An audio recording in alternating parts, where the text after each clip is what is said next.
Hello, Art Pets crew. Happy painting day. Today I'm going to show you how to paint your drawing of a flat-back turtle. I love playing with my art materials and mixing them up, so today I'm going to use colouring pencils on the turtle and then watercolours to paint the background. Captain Puppy Fluff got me this beautiful present. It's a set of watercolours and it has lots of wonderful colours. Isn't it beautiful to look at? But of course, you can use whatever you wish to colour with. Pencils, crayons, paints, markers or pastels. Whatever you have or is easy to use for you. Art Pets, we're a creative crew. Art Pets, having fun with you. You can be our friends, the fun will never end. Teaching you to draw and paint. Learning step by step with simple shapes and styles. Sharing art adventures and happy smiles. Climb aboard and let's get started. Art Pets, we are the Art Pets. So, let's get started. I'm taking my yellow colouring pencil and around the outsides of the flippers and underside of the shell I'm going to put in some yellow. And as before, using a hatching stroke. So we're going to start just on the underside of the shell with my soft yellow, bringing in a little bit of colour just all around the outside of the underside and onto the beak, a little bit of yellow there.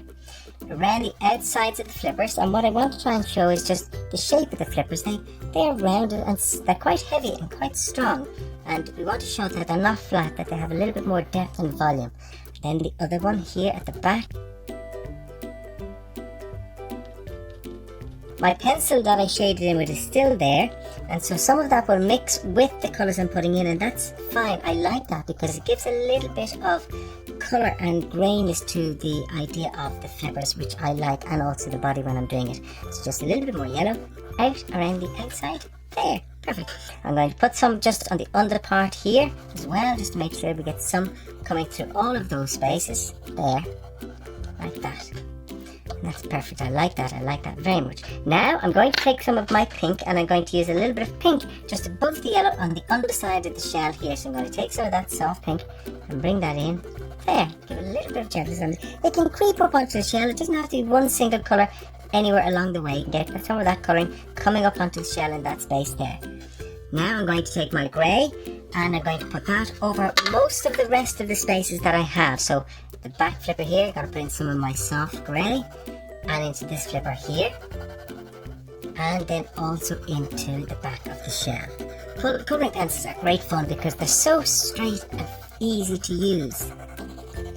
I like the way they just slide across the surface of the paper without any difficulty at all, and then fill in this space there. So it's a bit like using normal pencils, just as easy.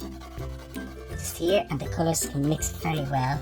And just across the top of the head there, and that's our grey coming in. Now, colours when you have them underwater are not always exactly the same, because when you have water and when you have light, lots of colours can reflect upon one another and change how they look, or even add more colour to it. So what I'm going to try and do here is to be a little playful with my colours and just put a little bit more of the grey shadow on the underside of the shell there to give a little bit of depth and weight in here. Around the side of the shell then you can see my grey is mixing with my yellow, creating an almost sort of greenish colour. A little bit on the underside there and also here. So I'm trying to give a little bit of shaping to those shadows that we have, that they're not too neat and tidy.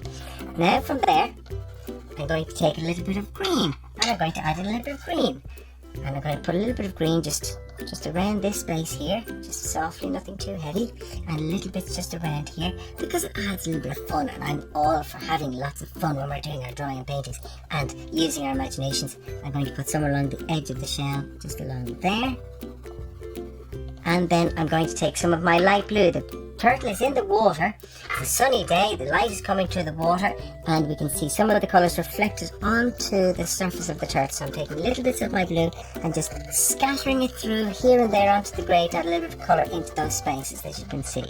There, like so.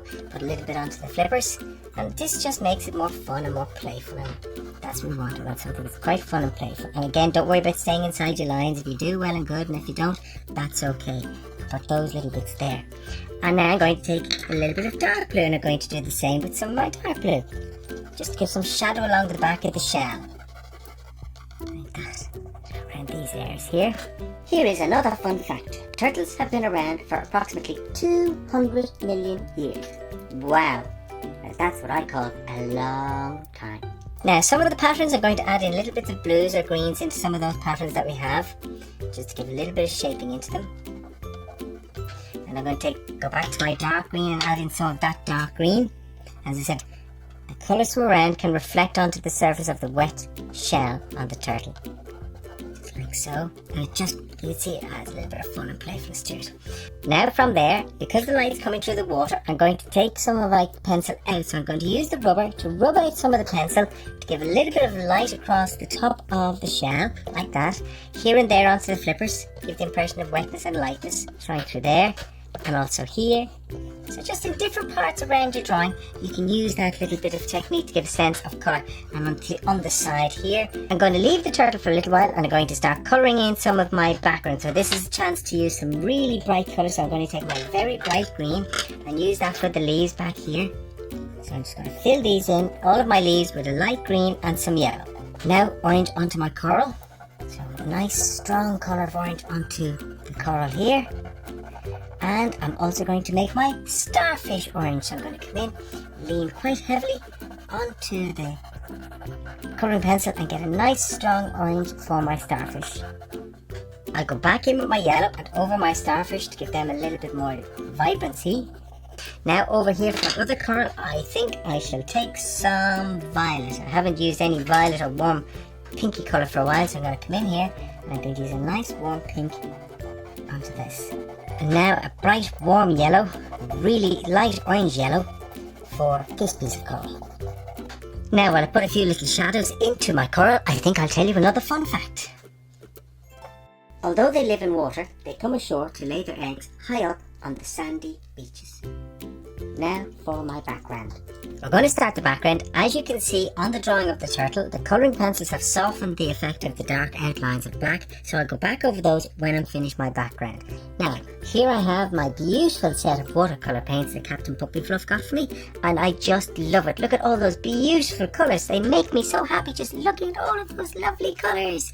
And I'll keep that there. I'm going to start mixing that now. And to mix my paints in, I have my palette, my plastic palette, in the shape of a flower, and that also makes me very, very happy. So I'm going to mix up some soft blues in the background, and because the light's coming down from the top of the ocean, from the side of the sea into the top of the water, I'm going to paint the top light blue and then graduate into dark blue as we move down, and then the colour of the sand. So I'm going to just start mixing up some lovely light blue, and mix up plenty of paint when you're using your watercolour. So I'm wetting my paints in here and I'm putting the colour into my palette to make sure I have enough of it. So I'm just mixing up what I need. Now what I'm doing is I'm putting little bits of water into each of the colours I'm going to use, just to give them a chance to soften up for me. Oops, a little splash there, did you see that? So just take that little splash out. Oh, that's fine. Now I have my light blue and I'm going to start putting that across. Oops, I had another splash, so don't worry about that. Just move that out and put my light blue quite quickly across the top of the paper, and just let that sit there nice and gently around my sea leaves, my floating leaves if you like. Then from there I'm going to go to the next blue down, which is a little bit darker, and just let that sit below that. And you can see I'm painting it very, very loosely over the droplets, and if some of the colour goes in onto the colouring pencil, that's okay, because it gives the impression of the water over the edge of the leaves or the turtle or the coral. So it's perfectly fine to let some of the colour, in fact I'm going to let some of it happen purposely so that that effect is visible, and put a little bit more of that strength of colour over there. So just getting that and letting it just hit over the edges, back down around behind the background of the turtle, keeping it nice and wet, because it's easy when using watercolour. If it's very wet, it's much easier to control it, where if it's too dry, it's harder to control. We just let those naturally fall in together there, like so. Let some of that trace just very gently around here and go slightly darker again. Pick up a little bit of my really dark ultramarine blue into those spaces. Just let that dribble into those areas there. And as I said, purposely over some of the edges. I'm going to just thin out the colour and just let it slightly sit against the edges of the likes of the turtle here and there, so that it really looks as though it's under the water, and getting some of the reflection from those blues coming through into those spaces like that. So I'm purposely putting the colour over the edges to give the impression. I could also, if I wanted for a bit of fun, I could put little bits of water on and soften up the colouring pencil here and there. I can just let little dribbles of it come in and just give a little bit more gentleness into those surfaces onto the back of the shell. It gives it a little bit more of a gentle feeling of shininess. Now my dark blues on the underside down here. You can see where the colours meet, nice and uneven, because it's giving the impression of the sunlight at the top of the water, and it's a beautiful colour. Look at that blue. And if I want to give the impression of some light coming down, I can just dry off my brush, and while the colour on the top is wet, I can scrape it down like that and take off some of the colour coming through the surface to give the impression of light coming down across the top of the turtle like that. So there's light passing through the surface of the water, as you can see, just coming down, and that's the best way to do it. So you dry off your brush and just let it scrape through like so, and even across the back of the turtle I'm doing it, and into this space as well, a couple of narrow lines, and that gives a lovely effect of just the sunlight coming through the surface of the water like that. Lovely. We'll leave that like so. Now down here I'm going to take a little bit of my sandy colour, which is known as yellow ochre. I'm going to put a little bit of that down into this space, just into the foreground, but I want to keep it nice and colourful, so I'm going to add it to a little bit of yellow. And again, so that the idea of the starfish appear to be on the sand and in the water, I'm going to put some of my colour over that. Now where the actual water and the sand meet, we want a nice soft line here, so I'm just letting them mix so that it's not too perfect, and we don't want a hard line. And we put a little bit of our ochre and our yellow just through here, and again you can see I'm just letting them mix naturally, and that softness helps to give the effect of the water being in the distance and across the back of the coral, just wetting into that as well, just to soften some of that up, letting some of it come across there and into that space, so it just gives a nice bit of light and softness. There, like so. And some water just to wet the coral here. Let that just drift, because when you look through water, have you ever looked when you've been swimming, do you ever look underwater and you can see how things appear to be really, really misty? And that's the effect we're trying to capture here, a little bit of mistiness.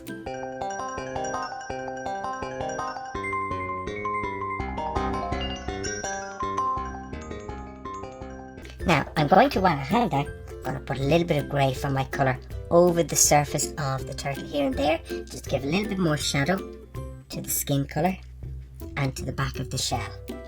And I'll take a little bit of my bright green, add little bits of that, and just dropping in little bits of my green here and there. So all I'm trying to do is just give a little feeling of playfulness to the pattern. And around the side of the body there. Did you know you can put water on your colouring pencils and you can get a little bit of softness out of them? See that? We did that in one of our videos before. I can't remember if it was myself or Captain Puppy Fluff. And then just to strengthen this, one or two little bits of extra colour coming through. And you have bits of stone, so I'll take my grey and I'll just drop them into those. Give the impression of just unevenness on the seabed, little bits of stone here and there, and that's fun. I'm taking a little bit of a rustic colour and do the same, just for little pieces. And if I wanted to, I could put a shadow onto my starfish with my red paint, just strengthen up some of the colour here and there, with just a little bit of my watercolour paint. And I think we're nearly there. We nearly have the background done. This is drying up now, so I don't want to go back near that too often, because it starts to make it a bit too dark. And I love the fact that it's so light and transparent, and that's what we're looking for, is a very light, soft effect for the background. In fact, I think for painting that's enough. I think I've done enough. I think now all I have to do is wait for it to dry, and then I'm going to go back over my outlines to give a little bit more strength, and that would be it. Oh, do you know what? I'll put a little bit of colour into the turtle's eye, so we'll make it a soft yellowy green. I'll take a little bit of light yellow, and I'll put that in there and give just a little bit of colour into the eye, and that'll make it a little bit more interesting. And when I put my black marker over some of these spaces, it'll give it just a little bit more strength to it, and that will be our sea turtle done. So we'll just give that a few minutes to dry. So now, all of my background colours have dried, and while it was drying I was looking at it and I was deciding that perhaps the black was a bit too harsh. Black as an outline is fine, but sometimes I like to be a little bit more fun with my outlines. So here's a fun tip. Instead of using black, why don't you outline your shapes in different colours? So for example, as you can see, I went over some of my coral in red, I went over my sea leaves with my green pencil. So what I did was I just took my green colouring pencil and I went around the outlines like so, and you can see it gives them a little bit more shape and sharpness, but it doesn't make it too harsh in the same way sometimes black is a little bit too harsh. And then I had a red marker, and I use that for the starfish here, and you can see it just helps to give a little bit more shape and warmth. So this is a fun tip if you want to be a little bit more playful. Perhaps use a different colour other than black when you're doing your outlines. And now for my turtle, I'm going to use a purple. I experimented with it earlier and you can see it's really strong but it's not too heavy. So I'm just going to go around the outline of my turtle to make my flatback turtle stand out a little bit more overall against the different colours that I have.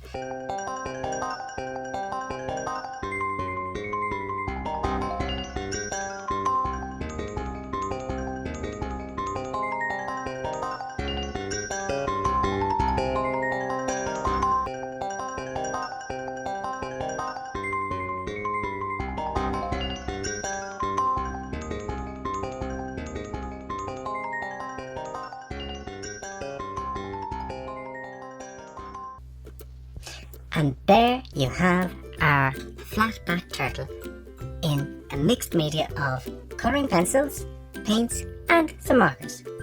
Now, as I've done before, I have a lovely little mount. I'm going to put it on it and show you what it looks like finished with the mount. And now, to complement the purple outline that I've used on the turtle, I have a purple violet mount, which I'm just going to put over just to let you see what it looks like finished, and it adds such a beautiful sense of colour and fun to our painting of the flat back turtle.